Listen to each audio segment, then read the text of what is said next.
आसिफ किरमानी और साद रफीक की लड़ाई हकीकत क्या है? आखिर 12 घंटे बाद तरदीद क्यों?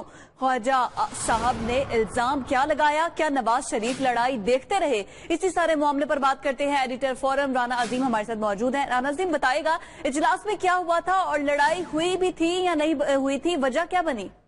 ये बिल्कुल इजलास में ये लड़ाई हुई भी और एक दूसरे पर तनकीद भी की गई, सख्त जुमलों का इस्तेमाल भी किया गया और बाकायदा कहा गया। एक वक्त पर तो आसिफ किरमानी ने यह था कहा कि ख्वाजा साद रफीक, तुम बताओ कि मियां नवाज शरीफ के बयान के उसी रोज तुमने जो बयान दिया था वो उस बयान के बिल्कुल मुतजाद था। तुमने ऐसा क्यों किया? तुम किसकी नौकरी कर रहे हो? किसके लिए सब कुछ कर रहे हो? जिस पर ख्वाजा साद रफीक जो है उसने सख्त जुमलों का इस्तेमाल किया कि मेरी नीयत पर शक किया जा रहा है, मेरी वफादारी पर शक किया जा रहा है। ये बाकायदा वहां पर तलख जुमले हुए और ये भी यहाँ तक सवाल हुआ कि तुम फलां की टीम हो, तुम फलां की टीम हो। जिसके बाद ये ख्वाजा साद रफीक नाराज होकर चले गए।